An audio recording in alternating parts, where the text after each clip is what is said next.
Ma'am, magandang hapon. Magandang hapon po, Sir. Ganda po, Jose. sir. Sir, yung kalabaw na yon ay binigay sa inyo ng DA. Opo, pinadaan po ng raffle po sa asosasyon po. Ilan po bang aniraffle na kalabaw? Isa lang po, nung una marami yung diretso lang agad ibinigay sa asosasyon. Yung sa akin lang po isang dinaan po ng raffle.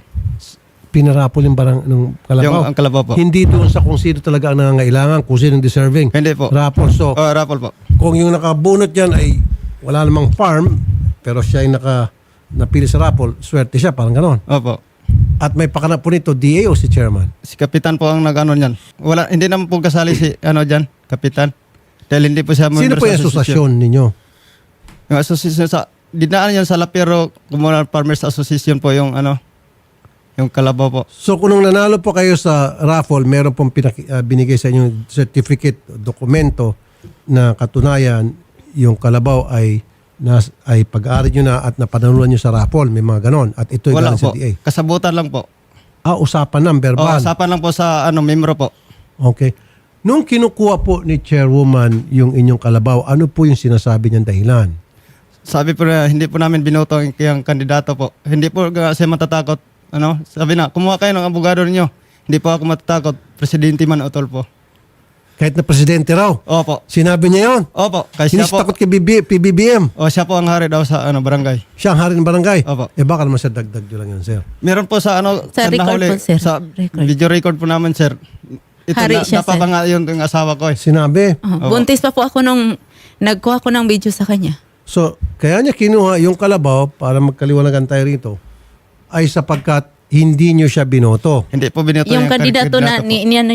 dinapigan niya. Pero anong karapatan niya para kunin yung kalabaw? Hindi naman siya ang nagparapol. Wala naman po siyang karapatan na kunin yung karabaw po. Kaya nga po, so nagsumbong po kayo dun sa asosasyon kasi doon ang galing yung kalabaw. Nandun po ako sa sa asosasyon sa DA sa Sindangan po. Ano Tinanong po ko, sabi ng asosasyon?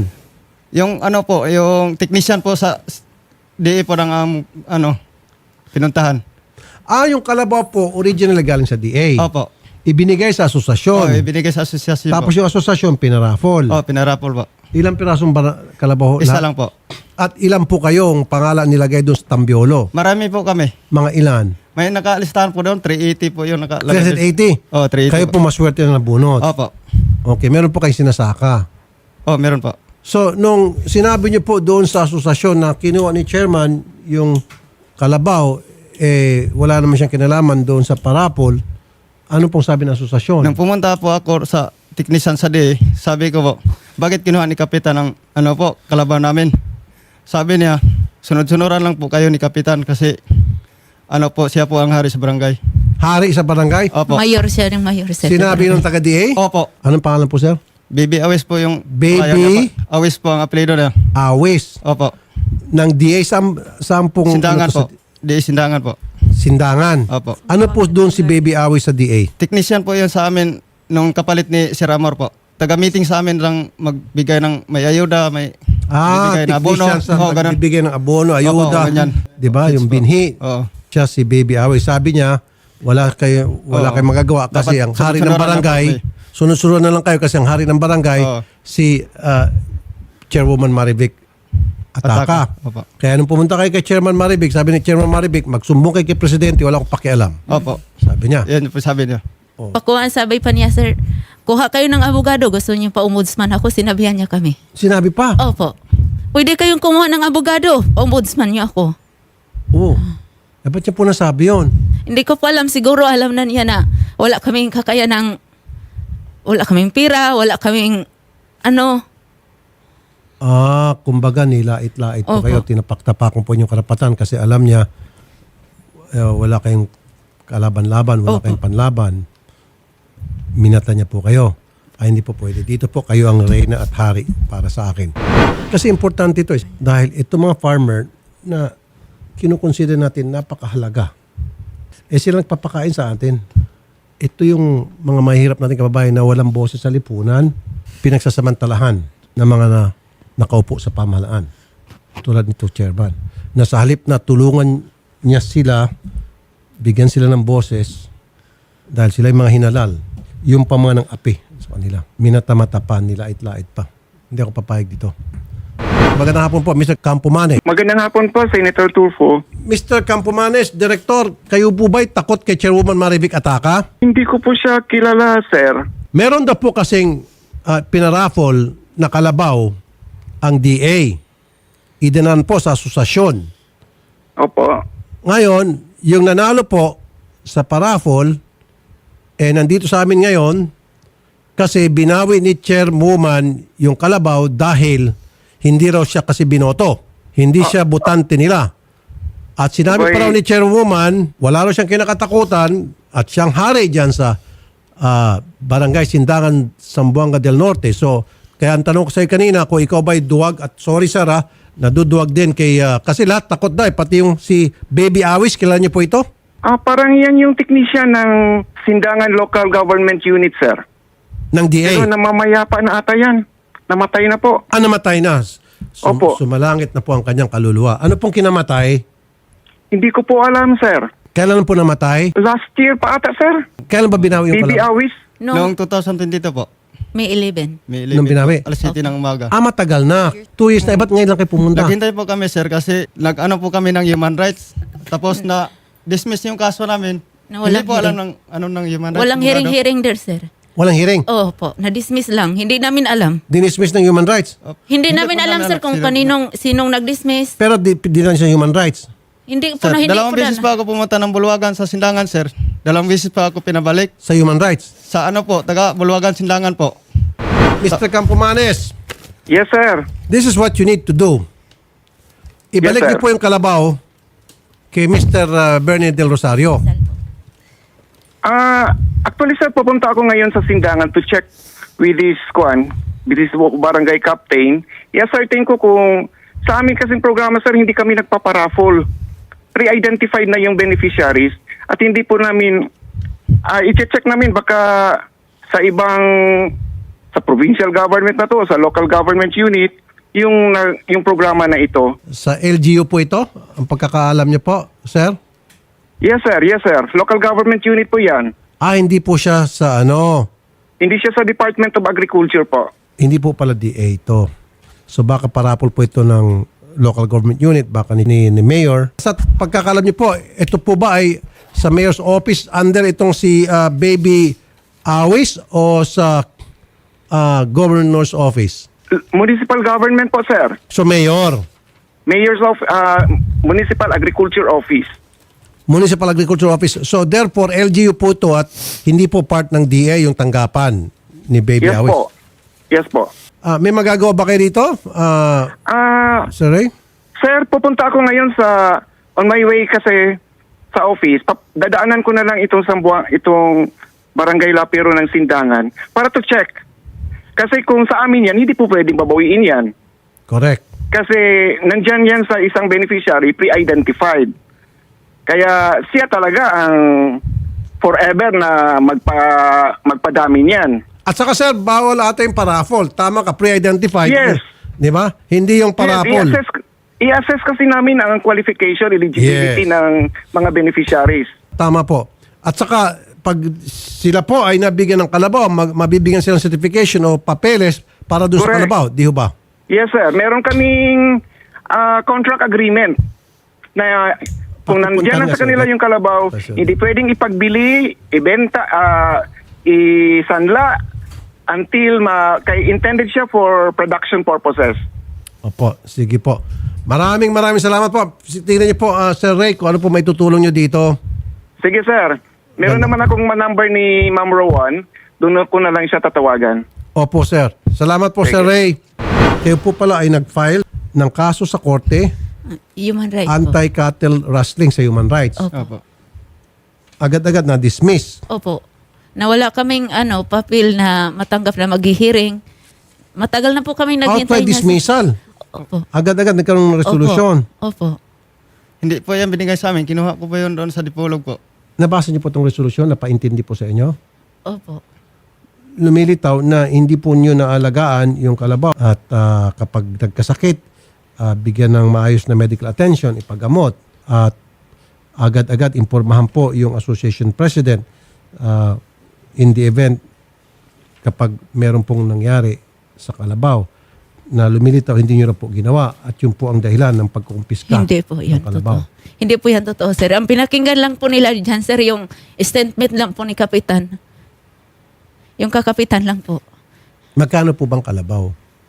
Sa ngayon po ngayon sa 50,000 po. Hanggang Depende 40. po, sir. Depende po sa laki ng kalabaw po. Eh yung kalabaw na yun, nakita ko Siguro nasa 50,000 o maliit. Opo, payat. Parang Ano ba yan? Opo, nakita ko po kanina. Eh payat, baka... Mataba po yung Hindi po kalabaw yan, naman sir. taba, sir. Sa video lang po, Oh, sir. sa Kasi video. huli akong Tingnan ko sir. ulit yung kalabaw. Anong itsura? Medyo payat nga po. Oo, pero... Oh, Sir, mataba naman, sir. Oh. mataba. Yung maliit, o ganyan po siya kalaki nung sir. Ganyan yung siya kalaki nung Dumating sa dumating sa amin. Maliit pa Okay. talaga. Ang human rights ang nagsampa Opo. ng Human kaso laban kay barangay chairwoman. Hindi, Bernie, Marivic Ataka, ito na nga pa, si Bernie ang complainant. Hindi kayo nakatanggap ng Wala po. Wala pong natanggap sa amin po. sampina? Oh, galing kahit wala isang po. papel, sir, wala. Na Wala. maghihiring, wala po. Automatic po yan, sir. At saka hindi po namin alam na na-dismiss na pala. Yung nang hiningi ko po yung dismissal form, sir. Binigyan po ako ng pinunit na dyaryo, yung nung bond paper. Sabi dismiss po ito. Ginaniyan lang po sa dipolog po. Sino gawa? Hindi po kilala yun. Sa dipolog ko po yung kinuha. At dalawang ID po ang hiningi sa akin. Magkano pong kalabaw? 50,000. Hindi po namin alam, sir. Depende kasi yon sa laki, sir. Depende sa ilang hektare po? Anong sinasaka nyo? Mais po. mais. Mais? Tsaka kamuting kahoy, depende lang po yan, sir. May Gabi. ilang pong anak nyo? 4 po. 4. Nagpamasay pa kayo papunta rito galing Opo. sa Zamboanga. Opo. Opo. Ano pong sinakyan nyo? Barko. Nako po, ipasa Diyos na lang natin itong nangyayari sa inyo, sir. Ma'am. Hindi po, joke. Gusto ko sana kayong tumawa. Ayaw na, kasi naluluhan na sila. Pati ako naiyak na dito eh. Yeah. Bigyan ko kayo ng kalabaw. Samahan ko kayo pabalik, kasama reporter, may bago na kayong kalabaw. Okay na po. Tapos saka natin habulin itong mga ito. Salamat po. Yung pinakamalaking kalabaw ang bilhin natin. Babae pang kalabaw, okay lang. Para pag nanganak, di, meron kayong... Okay po. Diba? Paano yun si Kapitan, sir? Magkaroon pa ba kami ng hostisya nung ginawa ni Kapitan, sir? Habulin po namin. Kasi Pero yung kalabaw para makapagpatuloy po sa inyong hanap buhay. Maraming salamat po sa tulong mo, sir. Hindi nagtatapos yung tulong ko, sir. Ang aking tulong kasama po yung mabigyan po ng hustisya kayo.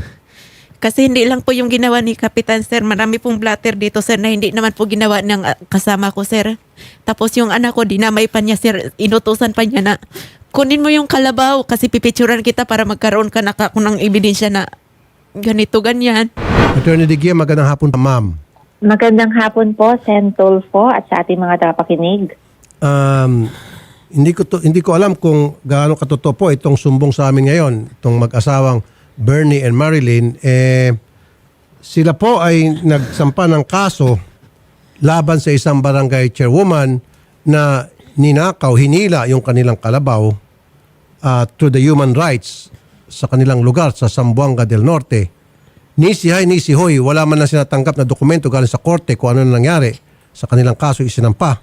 And then all of a sudden, nung pumunta po sila sa korte, sinabihan sila dismiss na ang kaso. Opo. Sen,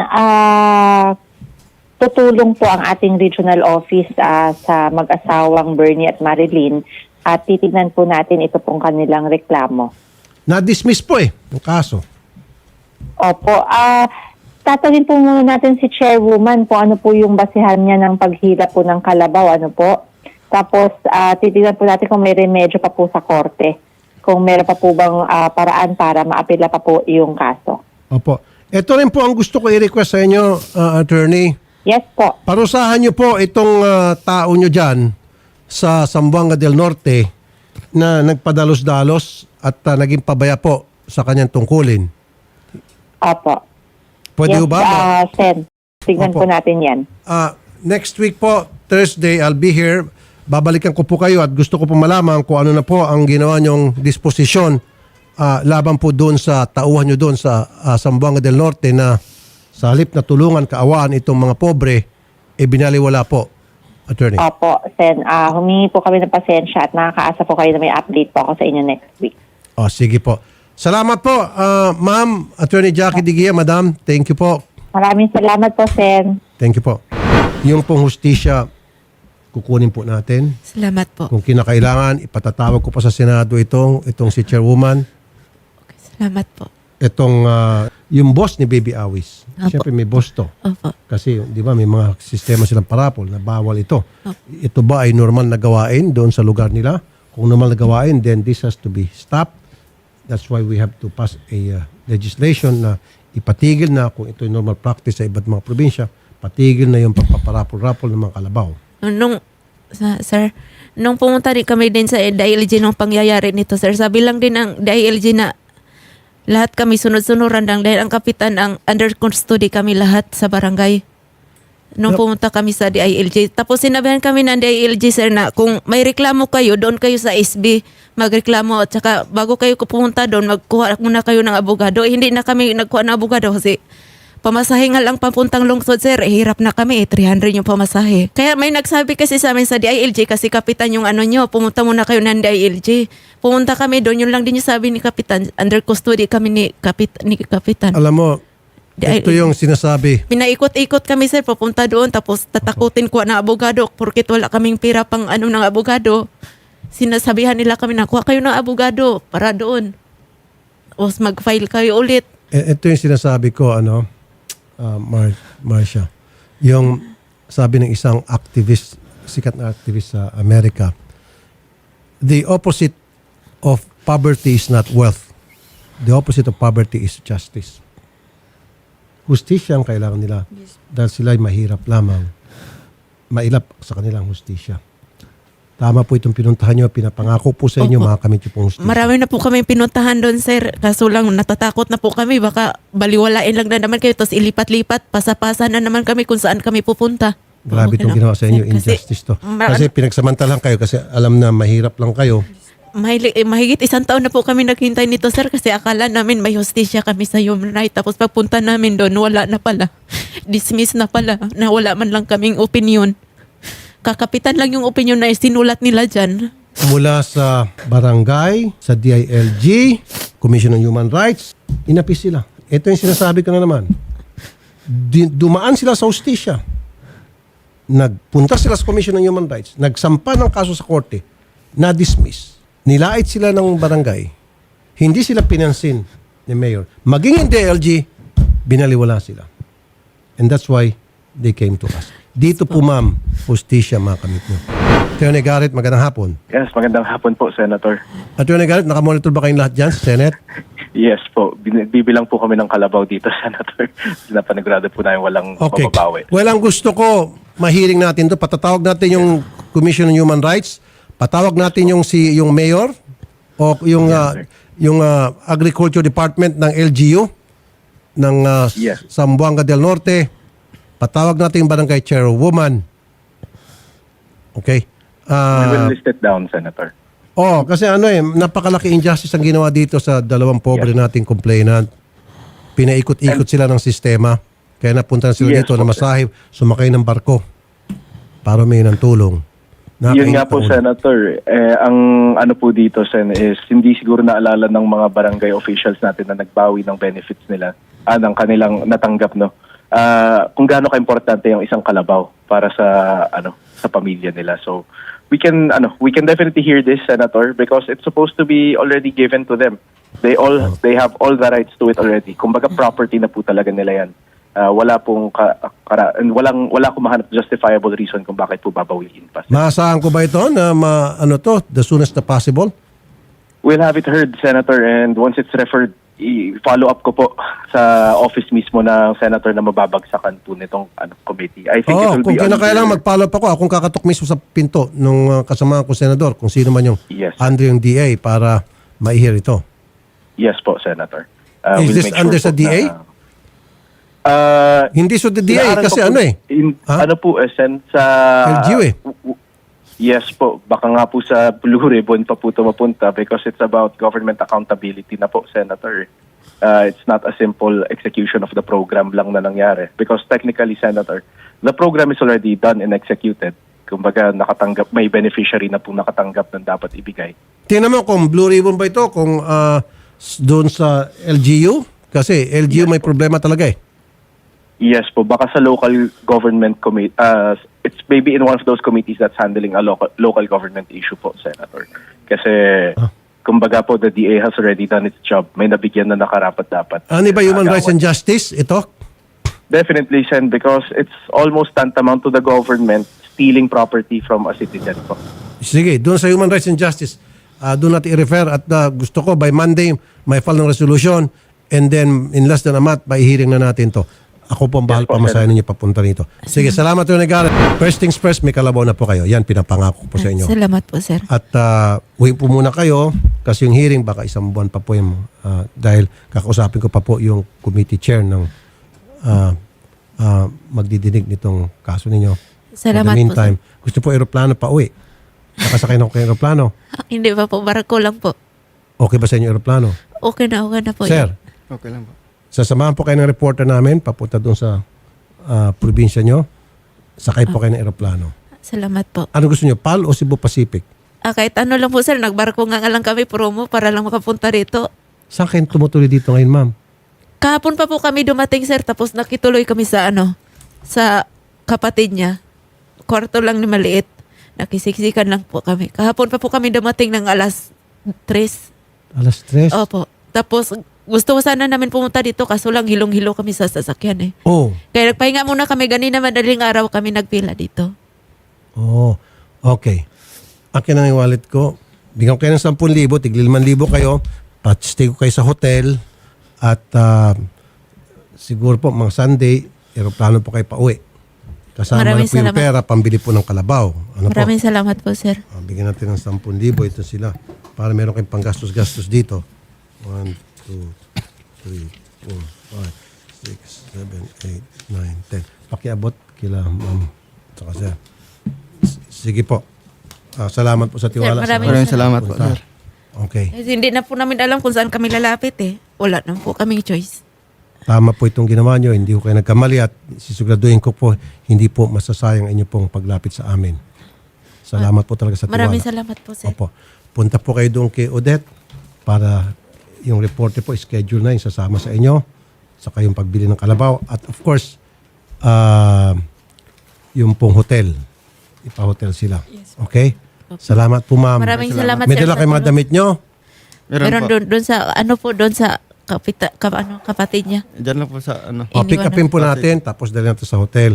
Libre pagkain po doon, umaga, tanghali, gabi. Sagot ko na po, ha? Maraming salamat tapos po, yung sir. tigil 5,000 niya, allowance nyo lang po dito. Okay? Maraming salamat po, sir. Para makauwi na din kami. Yung mga anak ko, nandun 3, nag-aaral pa po eh. Okay, sige. May kalabaw na po kayo. Pag uwi na Maraming- pag-uwi nyo. Meron na ba kayo na-canvas na kalabaw doon? Tawagan nyo na yung mga kaibigan nyo doon. Kung may nagbibenta ng kalabaw, bili na po natin. Okay? Anong gusto nyo, babae o lalaki na kalabaw? Babae, sir. O, di ba? Sabi ko kanina, para pag nanganak, merong Dadami, sir. doble, maalagaan o pwede mabenta rin. Sige po, ma'am. Thank you. Maraming salamat, sir. Salamat po sa tiwala, ha. Sir. Hapon.